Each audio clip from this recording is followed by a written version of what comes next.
before we knocked our house down and built it back up, there was for half the month, almost half the month, there were 6 of us. Okay, 6 of us Mhm. in 1,000 square foot home. Okay, yeah. We every time I turned around, there was a child. Like there was no escaping a child. There was in some corner of the house there was a child. I could not. I had nowhere to hide. I had nowhere to like think. So it was. I was like, once that happened, I was like, we're done. I can't be. I can't. I love her. I would have a million kids with her, but it's just not realistic.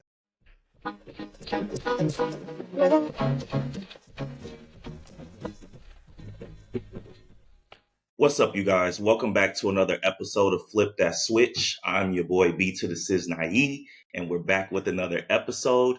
If you didn't get a chance to go back and watch the previous episode, please do that. As a matter of fact, before you watch this episode, make sure you tune into that episode. But today we're going to be diving into a new episode, and we're going to be talking about blended family.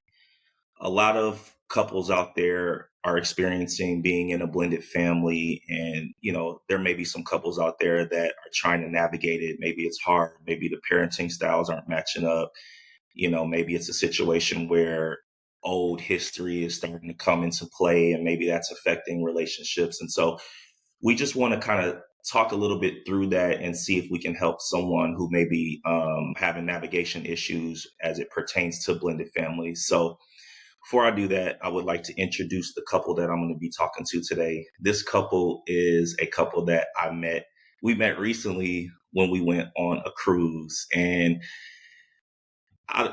it was just one of those things where we just connected like right off the bat. It it didn't even take much. Like literally, Like we we know each met. other our whole lives. Yeah. It's like we've been knowing each other our whole lives, and our wives hit it off. We hit it off. We had fun. We did a concert. Um, we jet skied. We Oh zip yeah, lined. We just really enjoyed their company and being around them. And it's like, when you meet genuine, authentic, great people, those are the friendships that you just really want to cultivate and build up because, I mean, you know, it's rare that you find people that you just hit it off with and connect off the bat. So we hit it off with them, and now we consider them our friends for life.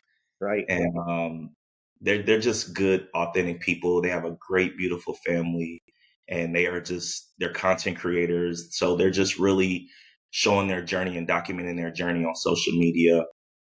But when you look at them and you look at the videos and you see their family, you just know that this is a very, very beautiful family and a great, authentic family. So Appreciate that. without further ado, I'd like to introduce my new friends, Janie and Dave, to the show. Welcome to the episode, man. What's up? What's up? What's up? How you guys doing? Oh, I'm happy to be here because I miss you so much. I know. Right?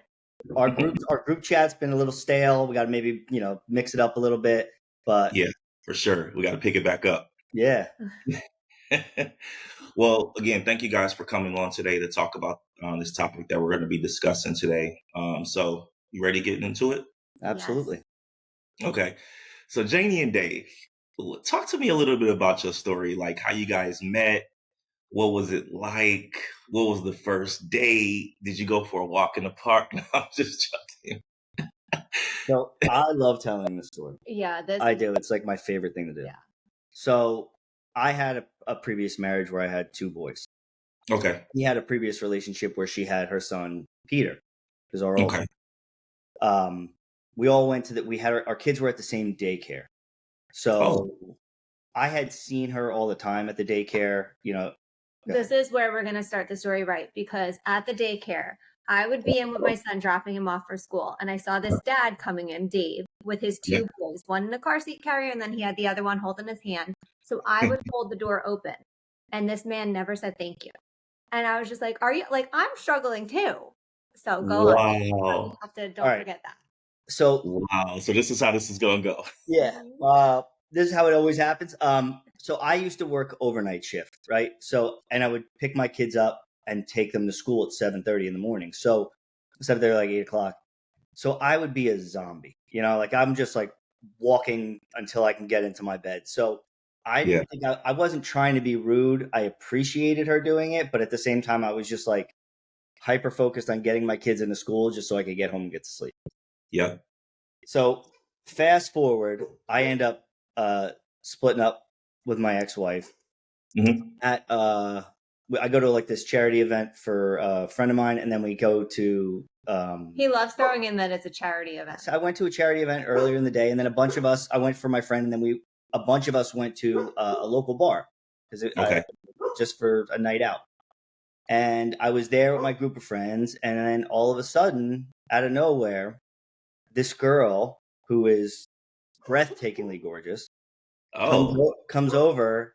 She sounded like she maybe had a little bit too much fun that evening. So she comes over, gets in my face, and is like, "I know you." I'm like, "Hi, how are you?" You know, she's like, "I always hold the door open for you, and you never say thank you." And I'm like, "I'm so sorry. I'm usually half asleep." Now, the best part of this story, right? She's on a date. And the guy she's on a date with is literally standing behind her as she's just laying into me, right? He's just like flabbergasted. He's like, I don't know. It was our first date. Their first date.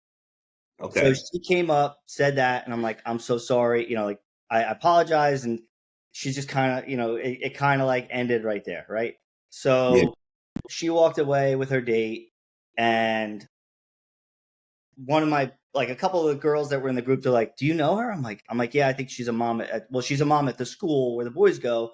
It's like they're like, "She was hitting on you." I'm like, "No, I don't think she was." They're like, "No, she really was hitting on you." And I'm like, "Oh, okay." I'm like, "She was, you know, it looked like she was on a date or with some guy," but I'm like, "All right, but I'm, you know, like devilishly handsome. I get it. You know, I'm not For sure. Yeah.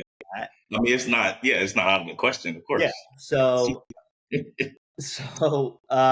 you know, whatever, fast forward through that night, I used to give up Facebook for Lent every year, right? Like it was just something I did. I don't even know why. Well, I gave it up, and then I don't think I even got back on until maybe like September because I didn't care. That happened in like February. Yeah, February is when we saw each other at that bar, and then, you know, March I gave it up, and I didn't get back on until like maybe September, October. Okay. Well, fast forward, I get back on, and it shows up almost as if like it was meant to be. It was fate. She's in that people you may know thing. Meanwhile, I've, you know, like, let me backtrack just 1 second. Yeah. After that night, I didn't know her name. So I tried to like deep dive to find her like on Facebook, Instagram. I couldn't find her. I didn't know her name. I tried every investigative technique I thought I knew to try to find out her name. I couldn't. So I was like, whatever, let it go. So then when I come back on and she pops up as people you may know, hit the old button, send her friend request. Nice. I let it, you know, she accepted the request. I let it marinate for like a week, maybe 2. And then I sent her a message. "Hey, don't know if you remember me, but I see that you send," because she was sending her son to a local Catholic school. I'm like, you know, asking about the Catholic school, which I've lived in this town for 28 years. I know everything about that Catholic school because you know, but that was just my conversation starter. Like you know, she's not from here. So we just started talking, and then, you know, I started dropping the hints, you know, like my ex-wife, but all this stuff, like just laying it out there so she knew I was single dad, ready to mingle. So one day, like we had been talking for like maybe 2 weeks on the computer. One day she sends me a message like, "Are you going to ask me out or not?" And I'm like, wow. Okay. Yeah, look, I mean, no, listen, I worked in the hair salon, so I was telling my clients, I'm like, this guy DM me, like the conversation's flowing, and he's just, that's it. Like, he's not asking me to hang out, he's not hitting on me, but he keeps saying his ex-wife, and they're like, no, he's definitely like hitting on you. And so they're like hyping me up in the salon. They're like, you just do it. And I was like, okay, I'm gonna do it, guys. And I was at work, and I was like, so when are we gonna hang out? Like, when are you gonna ask me out? Yeah. And I was like, well, good. So when you were in his face, and were you on a date? I know you said he was. Were you on a date at that time? So like, were you dating? When we first met, I was on a date. The guy that I was on a date with is our good friend He now. actually turned out to be, He's a great guy. It was probably a date from hell for him because I went through a breakup. I was not mentally stable. I should have not been on a date. Yeah. I had one too many on this date, and this guy was a trooper. And the bar that I saw Dave at, my ex-boyfriend was at that bar, and I'm on a date, and I see Dave. So I was a hot mess. And luckily, my date was nice enough and a good person to we became friends. He's like, clearly she's not right in the head at this time. Yeah. So Dave, when she first approached you, or actually, let's go back to that night. Yeah. Were you kind of like attracted to her? Oh, 100%. Yeah. And were you attracted to him, Janie? I don't know. I wasn't even thinking clearly that night. I barely remember it because I really did have one too many. Like it was I was nervous. It was my first date in a long time. And I don't know. I was not right. She told me for the first month and a half, she wasn't attracted to me. He's not not the typical type that I went for. Yeah. They always say that. Yeah. Now, he's my only type. Yeah. Yeah. I loved it. Yeah. I loved it. Okay. So had you been married before, Janie? No. Okay. But you had just gotten out of a relationship. So I was with my son's father like years prior. And then I was in just a regular relationship for about a year. So me and my son's father at that point had been split. We were already split up for like 3 years that we were together. Okay. How long had you been married, Dave? 2 years. I don't even think we made it to 2 years. I think we separated before the second year. Got it. Okay. So when you guys started dating, obviously you had a little bit of a head start because you knew she had a kid and she knew you had 2 kids. Yeah. So it's not like you guys had to be like, hey, by the way, I have 2 kids. Yeah. You already knew the dynamic of the situation. Which was almost nice that we got to like skip that awkward part of being like, hey, by the way. Yeah, by the way, Yeah. So when you met each other's kids for the first time, how did they react to it? So also we had another head start there because my biological son and Dave's oldest son went to the daycare. They were a year apart in the daycare. So they knew each other. They weren't in the same class, but they were in the same daycare. So they saw each other at school. They kind of knew each other. Yeah. And then we waited. I mean, we waited like 6 months. Yeah, we waited a decent amount of time to not even introduce, but just kind of like bring the kids together. And even still, it was like we would meet at a park and let the kids play on the playground after school. Like it wasn't like, we tried not to do it too fast because we didn't want them to, start feeling some type of way. And granted, kids like that, they're resilient at that age. But at the same time, it was like we weren't trying to speed that up because we know it's kind of like a hot button. And they thought we were just friends. Like they didn't know like this is mommy's boyfriend, this is daddy's girlfriend. They were like, oh, we're just going to the park with our friends. Yeah. Yeah. Wow. That is awesome. How many dates did you guys go on before you made it official? How long did you date? Like 3 dates, and I was like, listen, buddy, we're exclusive. Yeah. Yeah.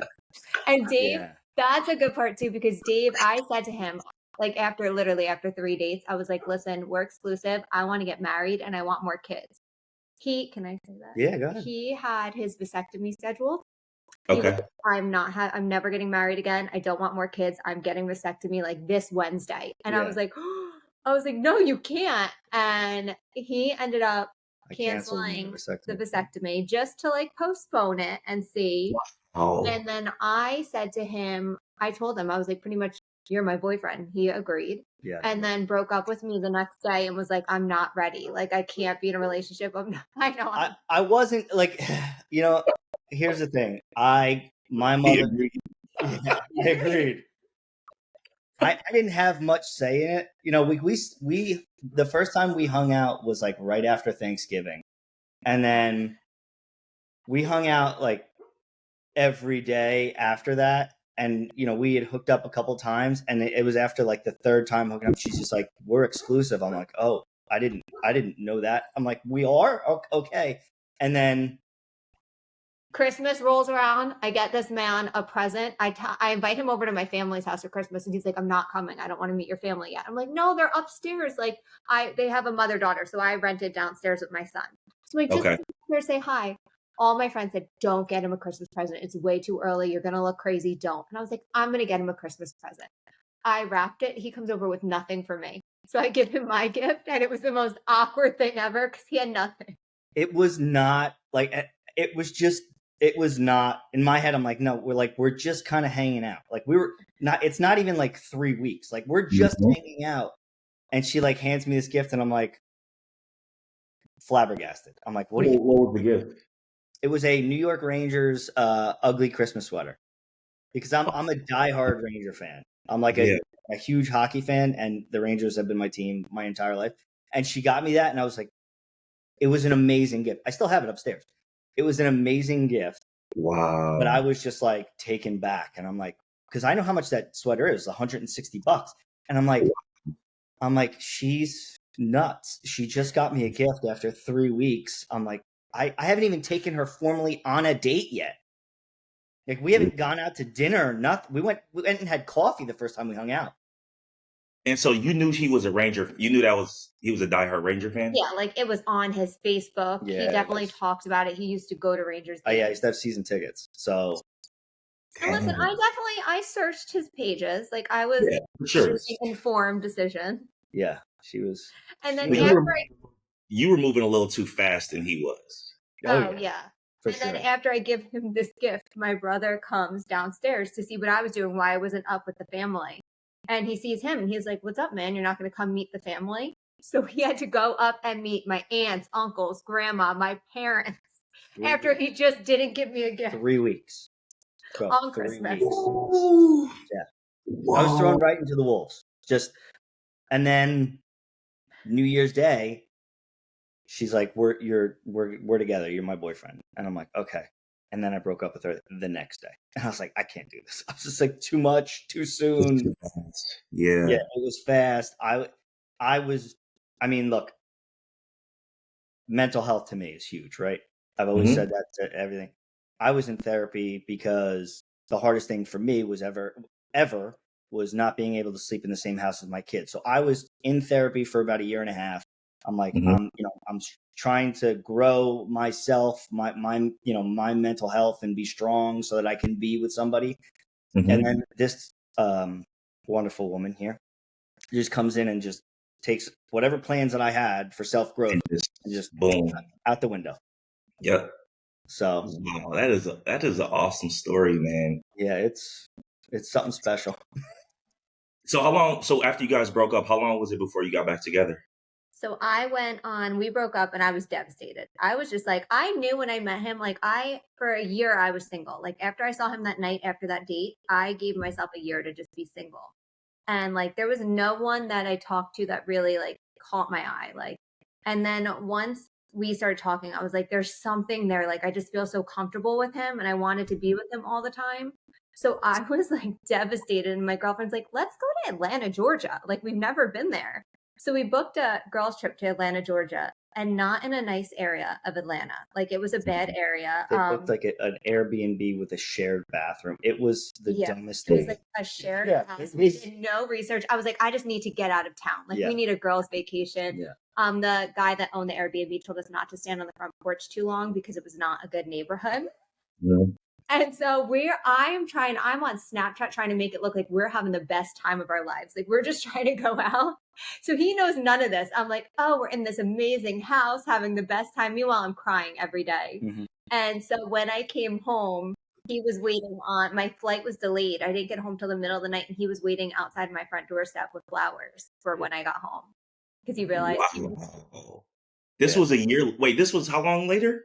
Like a week later. Yeah, he broke a week later. Yeah, so after you broke up with her, you started to have some thoughts and be like, okay, you know what, maybe this isn't so bad. Yeah, it was honestly. It might have been 2 weeks. Honestly, because we after I broke up there, I was like, I still like you. I don't want to, But then she was devastated and did all this stuff, so she booked that trip with her friend, and it was maybe 2 weeks time. From the time I broke up with her to the time she got back from the trip where we got back together. Wow. I just want to go back to the trip because the part she's not telling you is that the entire time, from the minute she left to the minute she got home, she FaceTimed me like every 20 minutes. She was trying to like talking to me the entire time, trying to, like texting me the whole time. She went out to a club, right? And her friend and her other, she's very attractive. Her friend is a party girl. Who's very attractive too. Okay. I don't find other women attractive. So, oh, that's a perk. See, yeah. So she's out at the club, guys all around her, calling me. I hear the guys talking to her, whatever. So she FaceTimes me. I'm in bed at this point. I'm in bed and she's literally FaceTiming me, talking to me with like 5 guys around her that are just trying to like hit her up the whole time. And she's like trying to act like she's having a great time. And I'm like, you look miserable. So right. So hey man, you know content creation, we gotta make everything look good, man. Yeah. Look, man. It worked. It worked. Yeah. No, it did. I mean, for you to be waiting on her doorstep with flowers, that's that's awesome, man. She left that out though. You didn't say how you hit them up every 20 minutes. I like how you just left that out. Well, yeah. Yeah. See, this is why we need this balance, because we need people to fill in where there's major gaps, because that would have been a major gap. Yeah. You just made it seem like y'all didn't have any contact, and when he got back, he was just waiting for flowers because he was just thinking about you the whole time. Meanwhile, y'all are communicating. Oh yeah, every day. Yeah, it was still conversation, still everything. It was just like I wasn't ready. I wasn't mentally ready, man. Look, getting divorced, not being in the same house as my kids, it was hard for me. It really was. It was not. My ex-wife and I did not have a good relationship. It was just we had kids and thought that was going to fix everything, and it didn't. We never got along. It's just one of those things that it just didn't work. So when I, sitting there worrying about that, and then, I'm no longer living in my house and I'm living back with my parents, and I'm just like, I need to get my feet back underneath me before I can even give myself to somebody. Absolutely. But she came in and, swept my feet out from under me. Yeah. Yeah, that's what they do, man. Yeah. You think you got it all under control, and they just come in and just. For all my stage 5 clingers, you just gotta push through and hold on. Yeah. No, for sure. For sure. That is hilarious. So speaking of that, so y'all are meeting. Obviously, the kids already know each other, and you're dating. You're starting to become very serious. Did you guys discuss how it's going to work as far as like if you were to get married, how that would look from a blended family standpoint? Did you guys ever talk about that aspect? So in the beginning, when we did finally integrate the children, we had talked. Like at that point, we were still just kind of like feeling over that. We were playing a lot of house, right? Yeah. It was like we were playing house in the sense of like trying to make everything work. It make it seem like it was just so easy and so perfect. And when push came to shove, and we finally got engaged, which was a couple months later. Kind of started to get real. She moved in, her son moved in, my boys were here. I had my boys part-time really. So it was a lot of moving parts, and we were together 8 years, married 7 this year. It's still a lot of moving parts. It's still it's tough daily. It's a lot like of work. you go from playing house, like in that dating phase when we're all just like kind of like meeting together. I'm coming to his house where him and his boys are, and I'm like playing, like I am a mom, but like playing mom. We're doing like cute things, and then me and my son are going home. Like him and his boys are still here. And then when it's like, then all of a sudden when like things got serious and I actually moved in with my son, it's like, then reality hit, like, okay, this is a lot of work. Like there's 3 kids now, like we have to integrate these kids. And there's also, we have our exes who there's like other opinions and personalities, and they have their parenting style. That like even when we're married, we have our different parenting style, and then you have another person that has a different parenting style. That's like, this is a new relationship, and we're getting 2 cents put in from like the outside, and it was just It was like a shock. What we almost didn't get married Yeah. when we were engaged. Wow. It Yeah. was Was that because of the kids, the Yeah. situation with the kids? And then I was overwhelmed because I was trying to step up and be like, oh, like, great. Like, I could just be like, I went from having one to me and him. Like, I was very independent single mom. I did everything with him. I didn't answer to like anyone, ask for anything. Like, I was just like, I was so determined to show everyone I could do it on my own. And then I was just like, oh, we'll do things. And then when my son started to have a little resentment from like not being an only child, and now I'm overwhelmed because when I met him, our youngest was still 2. So like he needs his diaper changed. Going out of the house with him, there's like a bag. And now I have 3. And when sometimes he wouldn't be home or he's working midnight shift and exhausted. And I'm like, I can't do this. Like I can't.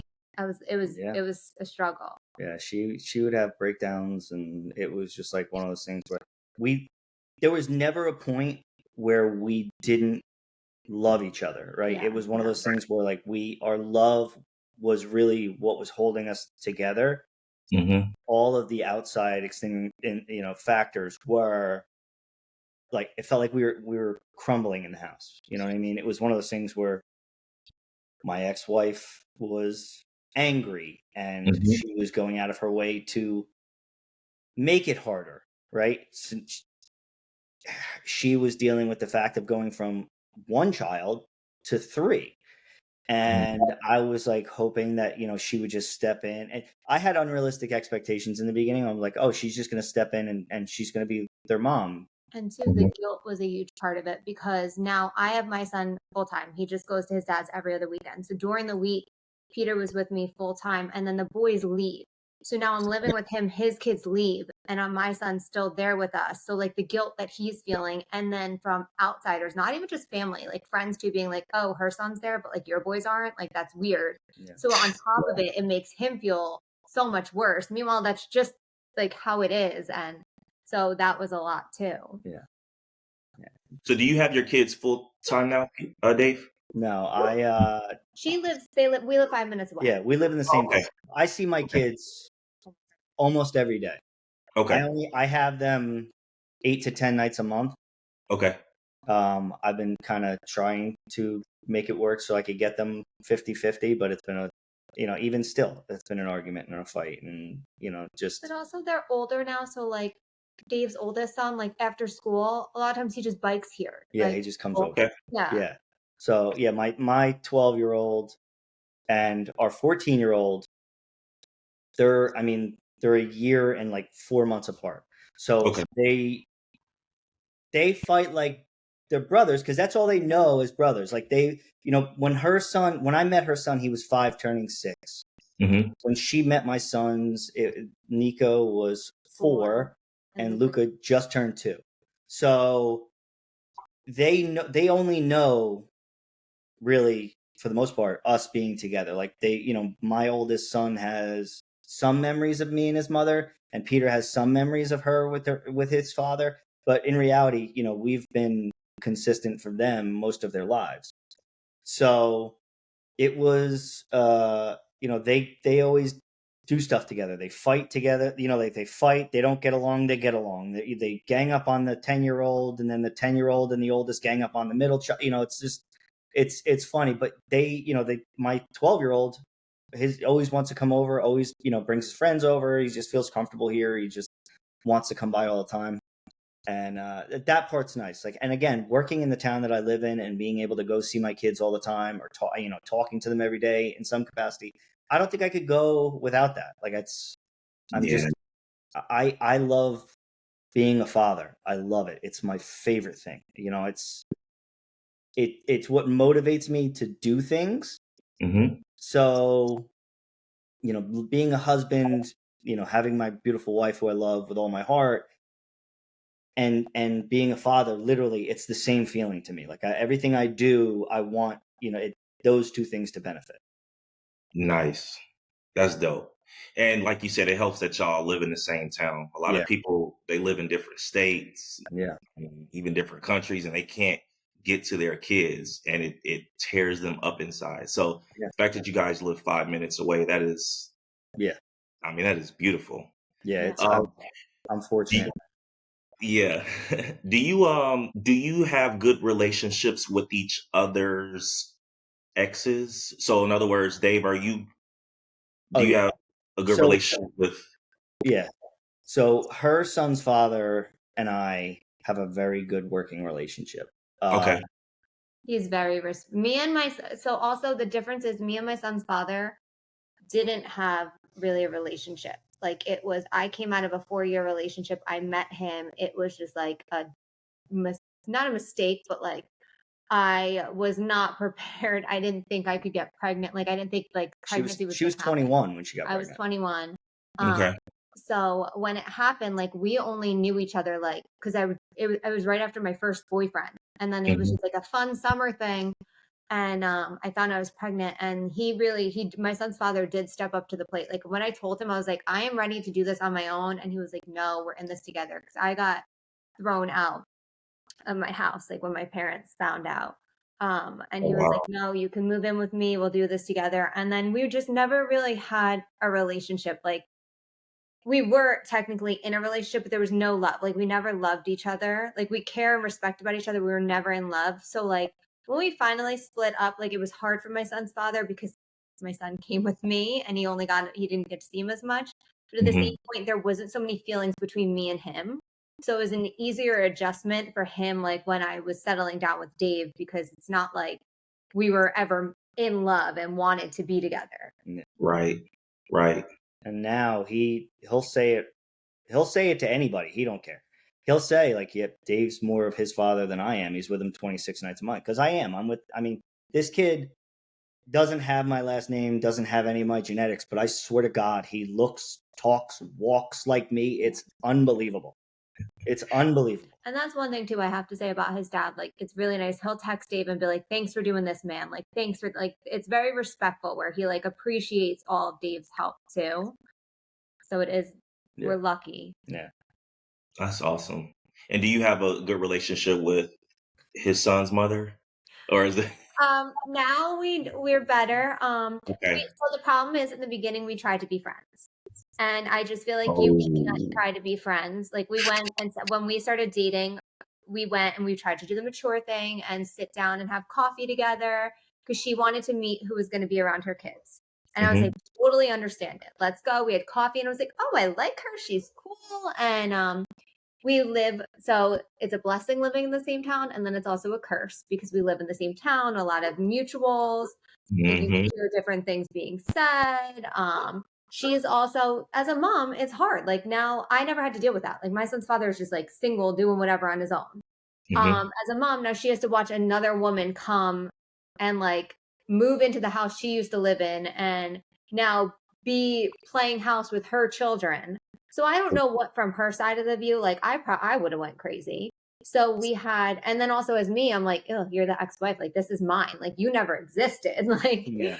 so It was. it was a rocky road. And the way I deal with things too is like I shut down. I'm like, if you're gonna be mean and say mean things about me and hurt my family, then you don't exist to me. Mhm.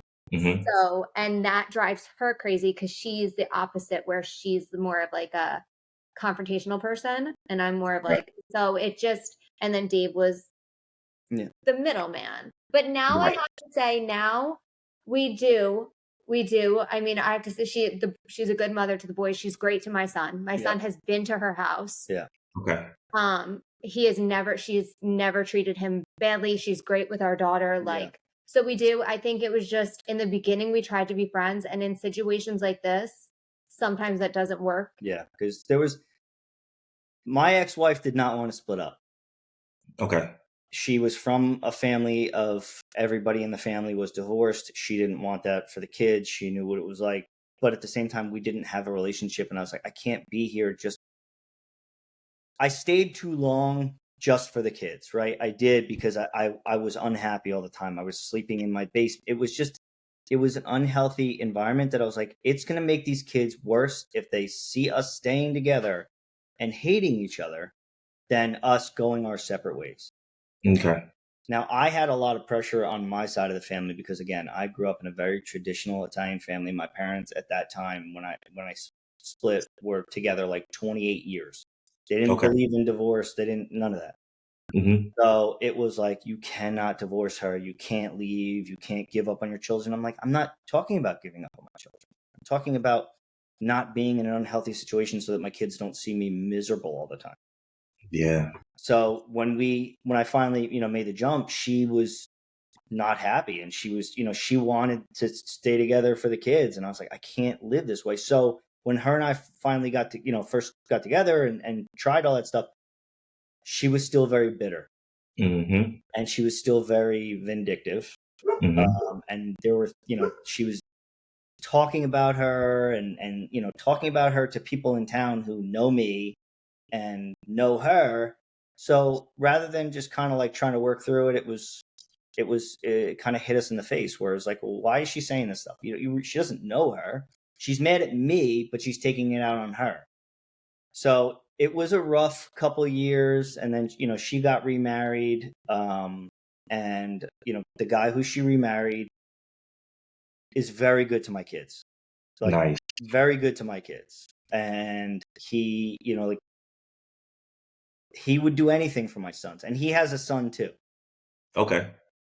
but he's got a very strong personality and was trying to like white knight all the time and getting involved where I'm, I wouldn't do that. Like I wouldn't step into her her stuff with her son's father, because it's not my place to, until like she God forbid something were to happen to her, he did whatever, then I would step in. But otherwise, it's like, they're co-parenting, let them co-parent until I need to be involved. He kind of didn't have that same mindset. He kind of wanted to be from day one just in everything, opinion on everything, kind of like kids soccer, just trying to figure out the schedule, or like giving the kids Tylenol or taking them to the it was just doctor.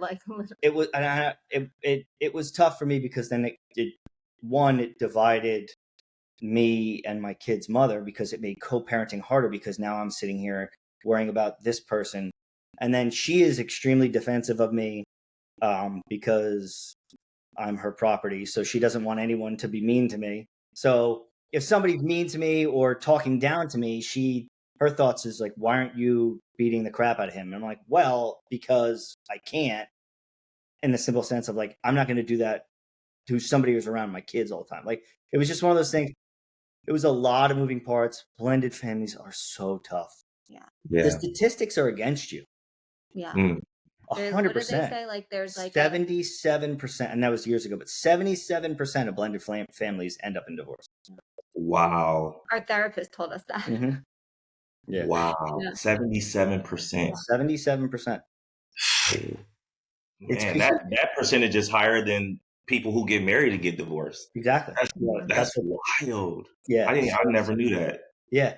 So at that second marriage, blended family is like, the statistics are against you all day long, like 100%, and it's one of those things where we almost, succumbed to the statistics, like I would say probably a dozen times. Yeah. Mm-hmm. Because it gets to that point where you kind of reach your edge, and it's one of those things where it's so tough to come back. Like, there was never a doubt in either one of our minds that we were in love, never. Absolutely. But when It didn't even have nothing to do with you two. Yeah, it didn't. Yeah. No. Yeah. It was just fighting. It was fighting a battle that felt like, didn't matter how hard we fought, we were just sinking and sinking and sinking. Yeah. Wow. So you're one out of four families make it. That's basically what the percentage is. Yeah. And you guys were one out of the four. Yeah. I mean, I'll take that. Whoa, man. Okay. Wow. That's thank you for sharing that. So fast forward, you guys have a daughter together. Yes. And let me ask you a question. Are you done with kids? You want more, or? We're done. Okay. I'm done. She wants more. I'm done. Okay. 4 kids is plenty. I like how he's answering. Yeah. She's just sitting off she's just like, dude, okay, this has been a conversation that we've been having for a year and a half, because after we had our daughter, I continued on with my vasectomy journey and got a vasectomy when my daughter was 7 months old. Mm-hmm. And she was not happy that I was doing that. I we were, before we knocked our house down and built it back up, there was, for half the month, almost half the month, there were 6 of us. Okay, 6 of us in 1,000 square foot home. Okay, yeah. We, every time I turned around, there was a child. Like there was no escaping a child. There was in some corner of the house there was a child. I could not. I had nowhere to hide. I had nowhere to like think. So it was. I was like, once that happened, I was like, we're done. I can't be. I can't. I love her. I would have a million kids with her, but it's just not realistic. I get it. I totally understand. This is hilarious. Everywhere I looked, there was a child. Yeah, it's like every time I turned around, there was a child there. That is hilarious. Do you guys have different parenting styles? Yes. Do you think we do? Yes. I think we do. Well, let me say that. With our daughter, we have different parenting styles. Oh, yeah. Okay. With the boys, we're kind of similar. We're similar, but the thing with blended families is, which we've gotten better now as throughout the years, but initially the thing with blended, so when I met him, our firstborns, like my son and his oldest son, Luca he was the one that was 2. Like he was pretty much just like a baby and just kind of fell into the thing because he was so little still. But with my son, like I was just like, if Dave was just like, Peter, don't do that, I'm like, who are you to tell like Peter? Like I'm like, and if Peter, so it's different when a guy talks loudly to you than me. Like I could scream at Peter and he would be like fine. But if Dave like raised his voice a little, he would start like crying immediately, like not even yell at him. And I'm like, what? You can't tell him that. And then the same thing with Dave's son. Like we didn't want either of them to get the short end of the stick. Like he'd be like, oh, if Peter got to do that, Nico should be able to get to do that. And I'm like, well, yeah. Peter's also older. Like, so that was kind of, we didn't want our kids to get like left out at all. Yeah. Like we weren't looking at it as like we were a family. It was just like, well, my son should get this. My son should get this. Yeah. It's a lot of tit for tat. Yeah. And instead of being like, okay, like Peter's the oldest, maybe she should get this. Or like Peter got to do this. Now it's Nico's turn. Like, let's take him to do this. Yeah. So it was a lot of like realizing like, even we've been to couples therapy a bunch. And even one time we got into an argument because Nico, Dave's oldest son, wanted to ride Peter's bike. And I was just like, no, right, we got you your own bike. You ride your own bike. And Peter was just like, because he didn't want Nico to ride it. So I was like, ride your own bike. Nico was like, okay, fine. Like, I'll ride my own bike. Like, that was it. That was fine. And Dave was just like, well, why can't he ride Peter's bike? Like, Peter uses his stuff. The kids were out playing and they were fine. Meanwhile, me and him got into an argument because he's like, why couldn't Nico do it? And I was just like, why did Nico have to like, so it was like something that like we should have just let it go. Like they were fine. We didn't want either of our kids to feel slighted. To feel slighted. That's the word. Yeah. Wow. How long did it take before you guys got comfortable as far as embracing that your parenting styles were different? Because I know obviously in the beginning it's very chaotic because like you said, you're trying to navigate things and one person may feel one way and another person. How long would you say it took before you guys got comfortable? Not necessarily because you don't ever get comfortable. Adapt the other person's parenting style. You're not going to be like, okay, you know what? This is your parenting style, so I'm going to be this way. But you kind of just accept it and come to a middle ground. Yeah. How long was it before that? I mean, it took a couple years. This is the first year that I feel like now as Peter gets older that I'm like more comfortable with Dave stepping in and like realizing like I can't just give in to everything. Like he needs to learn how to do things on his own. Like he needs to like, if I say your phone's taken away for an hour and then I give it back 10 seconds later, where Dave's more or less like better at like laying down the law. Yeah. And this is, I know it's a terrible mindset, right? Because there's single mothers who raise men all the time. But like in order to live in my house, for me to raise him the way I want a child to be raised into a man, I'm like, you're not going to be able to raise him into the man the way I can. You know, and it's, you know, again, it doesn't slight single mothers because I think there's single mothers out there that do a great job, but Absolutely. There's something different about that father figure. They don't know. And people are going to think that this is ignorant, but like kids don't know fear until dad instills fear. Right. Absolutely. You know, like they can be afraid of mom, but like mom always has that nurturing, you know, like father fear is Yeah, you don't ever It's want to it's unmatched. Like you don't want to disappoint your father, and it's just the fear of the disappointment more than it is anything else. It's just one of those things. So it was a struggle for many years. I mean, it's still a struggle. You're never comfortable. It's just you just decide to pick which battles you want to fight, and it's just one of those things where it took me a while to figure out which battles I wanted to fight because I'm very stubborn. Absolutely, absolutely. All right, so last thing I'll leave you guys with, and I always ask this question to, I guess, who come on. So, Janie and Dave, let's say you're sitting across the table from, I don't know, 25-year-old Janie and Dave, right? And they're trying to navigate a blended family. Let's say they've gotten into a marriage where each of them have kids. Just your scenario, your situation exactly to the T, but they're struggling. And, you guys said earlier, it took about a couple years. And some people, because there's that percentage there, they're just so quick to want to throw in the towel, give up, and, say to themselves, what, I just can't deal with this, even though this might be the person that's meant for them, right? So if they're asking you for advice on how to navigate this and, you want to encourage them and motivate them and give them some advice, what would you tell them? Let go of what you can't control. Focus on your own household. Like, let go of the things that, like, if Dave's ex-wife is telling the boys like they have their set of rules at their house, I can't control that. I have to let it go. Just like how when my son goes to his father, if I said no, you can't get this, his father buys it for him. I can't control that. Like, you just kind of have to learn to let it go and focus on your own households and being a team.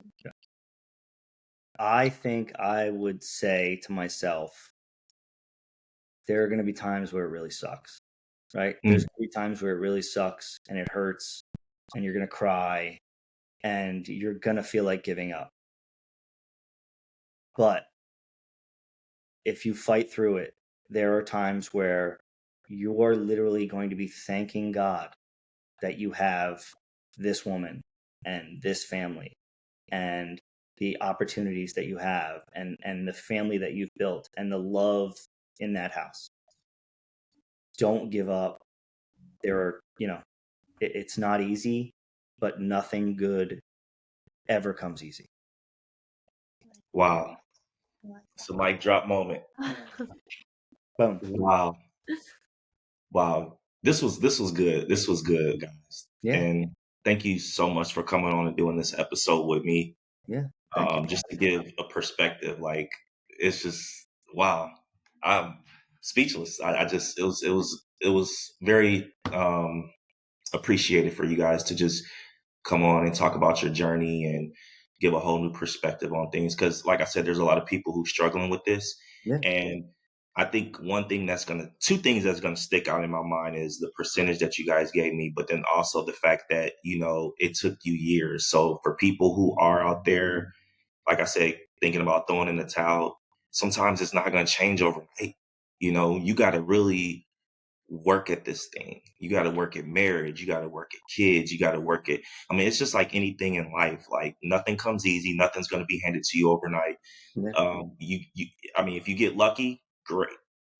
That's more power to you. But I mean, for the common individual, it just doesn't happen like that, So you guys got to work at this thing. You got to put in the work. You got to grind. There's going to be blood, sweat, and tears.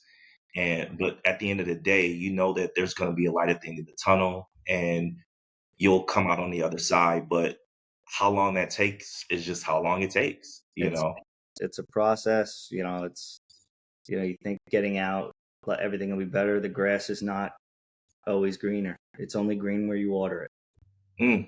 Ooh. Water that yard. That yard. That's The grass may not be great. It might be weeds on the other side. Yeah, It might be gravel and dirt on the other 100%. side. Awesome. Well, thank you again for coming on. Make sure that you are following us on IG where we post reels from the episodes. And if you can't watch us, you can listen to us wherever you get your podcasts and Flip That Switch. So make sure one way or the other you are tapping in with us. And once again, thanks, Janie and Dave, for coming on. We appreciate you. Thank you, brother. No problem. And we're going to see y'all again for the next episode, and we out. Peace.